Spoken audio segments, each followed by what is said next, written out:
So I'm just going to go through the procedure for changing the mandrels, and what we're going to do on this little video is we're currently set up on 40mm and we're going to change it over to 76mm shafts. So it's really just the procedure for how you do that and how the knife and the turret parts are set. So the first thing we're going to do is open the doors, and I'm just going to cut the web. And I'll just fold that back for now out the way. And then we'll change the first mandrel and the ejector plate. So we have different size ejector plates, and they're matched to the spindle. So this one is for a 40mm spindle, and it does have a label on it that clearly states what it's for. So we'll swap that for the 76.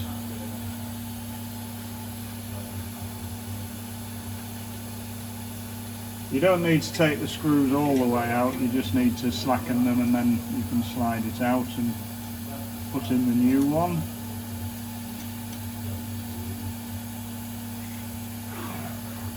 And then we'll undo these 3 screws.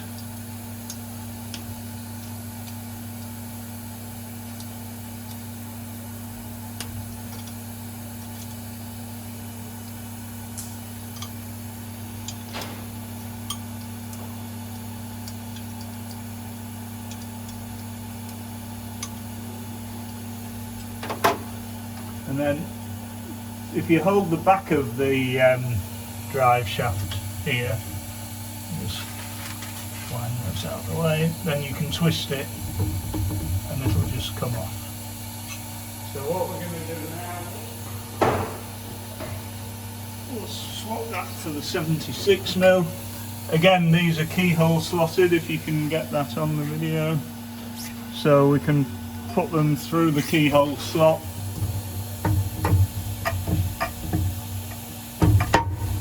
And then twist and then tighten with the Allen key.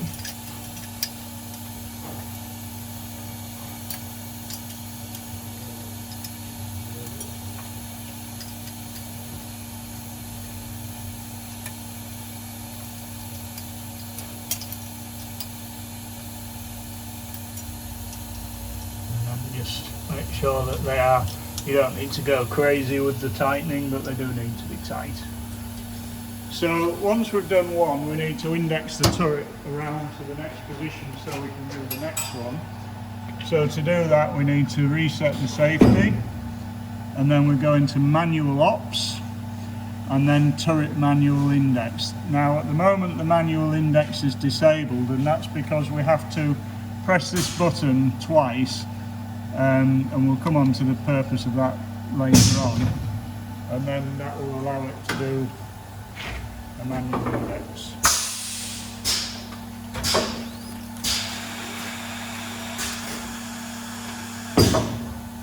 So the same procedure is repeated again. Unfortunately on this machine you've got to repeat it 4 times because there's 4 spindles.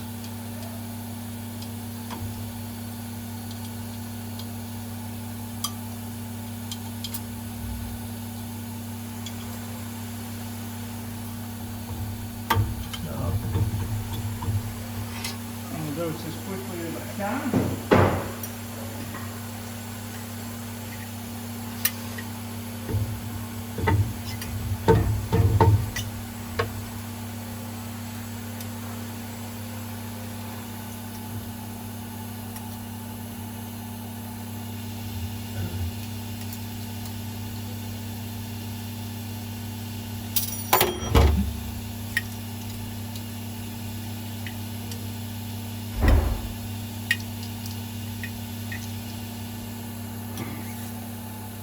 So then back over to the screen, reset the safety, press the white button twice.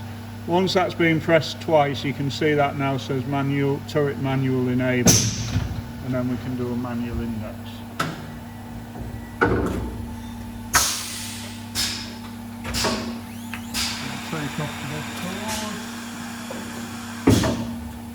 Another thing just to say is we have a light curtain here. You can see when I put my hand in how the barrier lights go to red.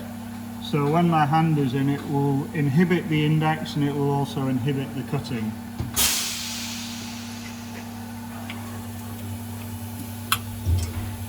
And that's done for safety so you can't get your hands trapped.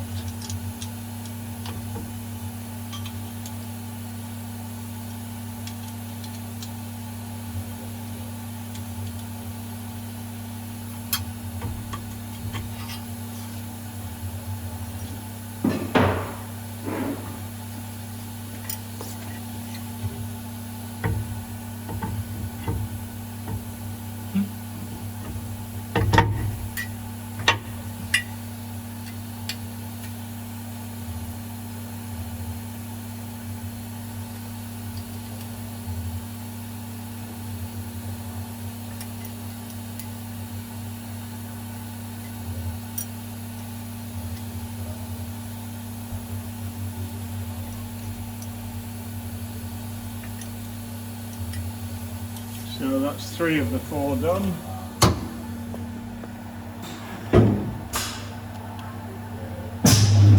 So if you come around here, you can see how if I put my hand in, it stops the index straight away.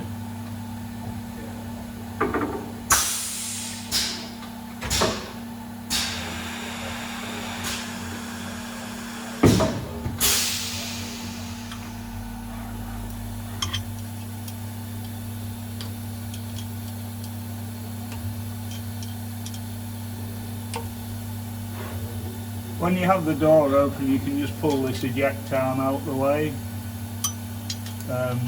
Makes it a bit easier just to get in.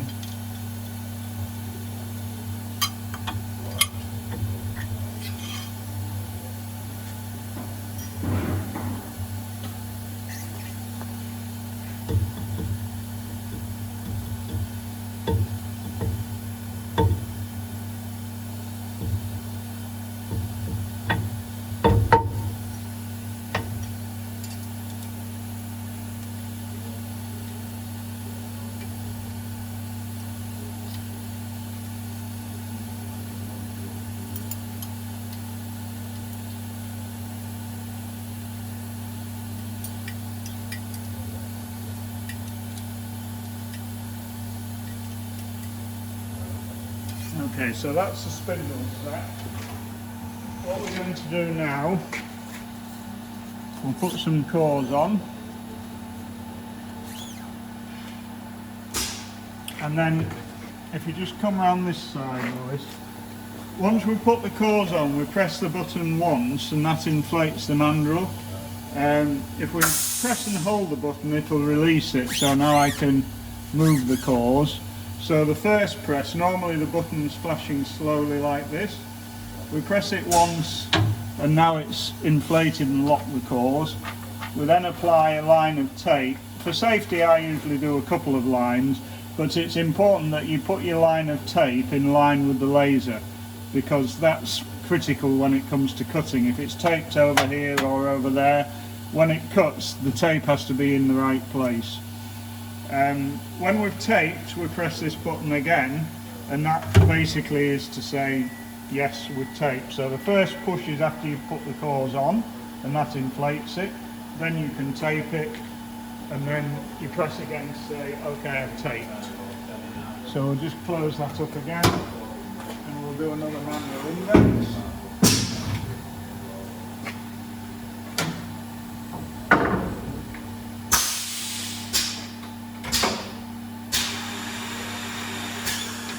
Put the cores on, press the button once, it starts to flash quickly now. Take the cores, press the button again, index round once more.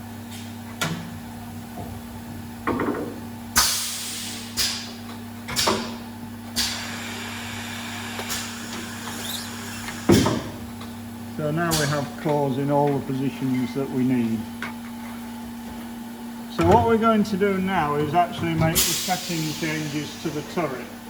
Now, because it's a turret, we're kind of interested not in the mandrel diameter but the outside diameter of the core.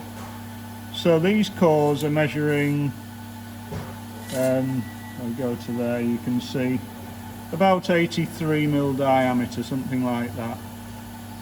So we then have these scales, so we're going to undo the lock handle on this and wind this up to around the same as the core outside diameter, not the inside but the outside diameter of the core. So I'm just going to wind that up to just around 83 or thereabouts, so somewhere around about there. And then we do the same on this one up at the top.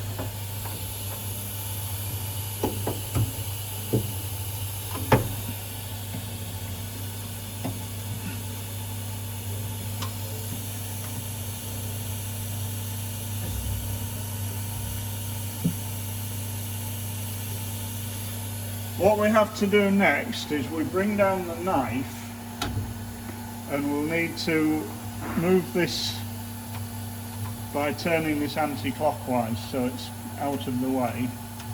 And then the way that we set the knife, that's not done on a scale, but it's very easy to do. So we undo this lock handle here. So I'm going to undo this lock handle here, and then we adjust it with this mechanism here. So I'm winding it outwards, and as it goes out, it comes down. So when it's fully down, let me just wind this out a bit more because I don't want it to catch the blade.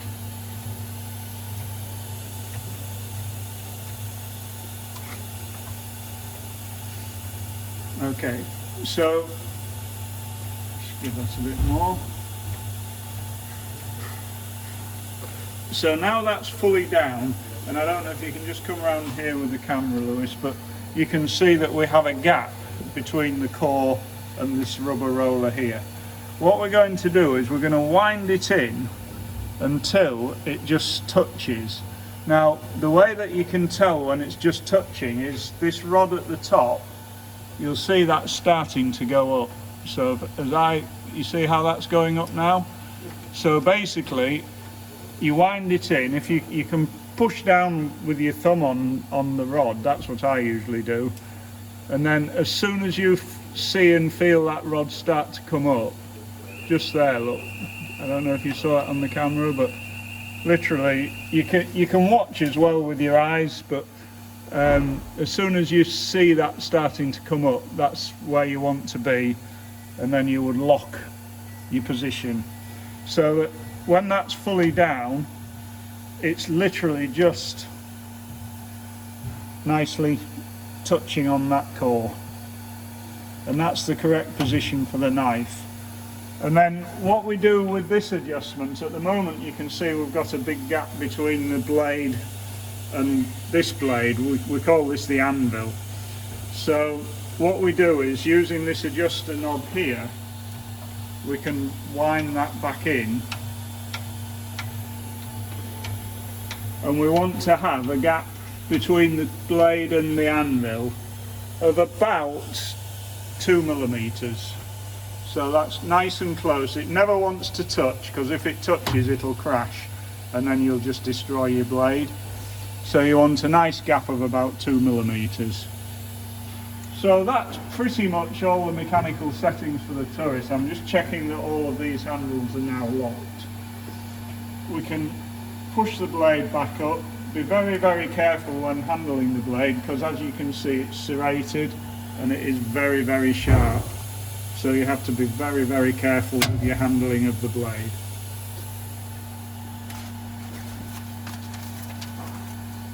So I'm going to take this on. We'll just need to jog a little bit of material through.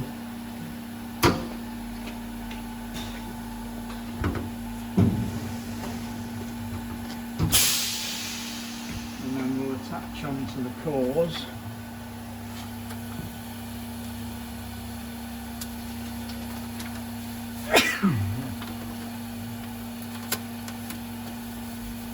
Then we need to just make a couple of changes in the job setup. So in the general setup, we need to change the mandrel diameter. So because we're working on the outside diameter of the core rather than the actual mandrel diameter, the outside diameter of the core was 83. And then the tape offset position is different, and I know that that value is 140. Now, when you actually come to run jobs again and again, we have a job storage system. So we can actually go into the job storage and we can load jobs and save jobs. So these values will already come down automatically, your count values, your tension values. It'll all just automatically come down from the computer. So I've set those values there. The other one that we may need to play with is this roll closure length, but we'll do a cycle and see how that looks. So I think we have some cores in this position. Just check that I've got them taped. So we'll just jog the material on. So what I'm going to do now is we'll just run it slowly, and then I'm going to go into the manual operations and we'll do a manual cut. So if I press this button and then you go back over there to the camera.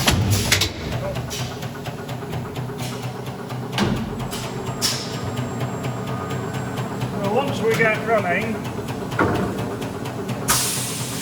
we need to drop this down.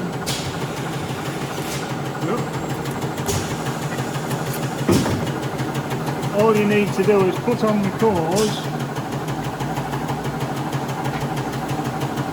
and apply the tape. Cut value, which in this case is 200 labels, it will automatically go into the cut sequence. Apply a closure label, index round, and eject the finished rolls.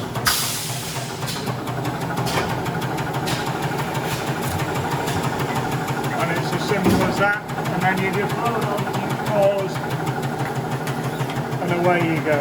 So all you have to do is put the cores on, tape them, take off the finished rolls.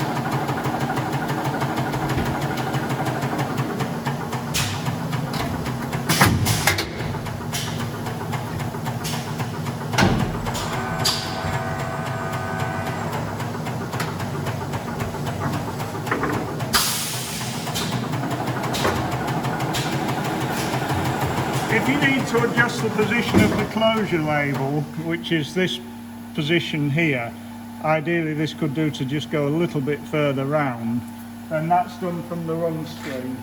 So I'm going to change that to 290, and then next time we do a cycle, that'll just move that 5mm further round.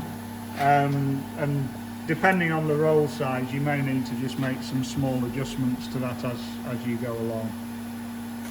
So I hope you found that useful, and that's pretty much how the setting is for the turret.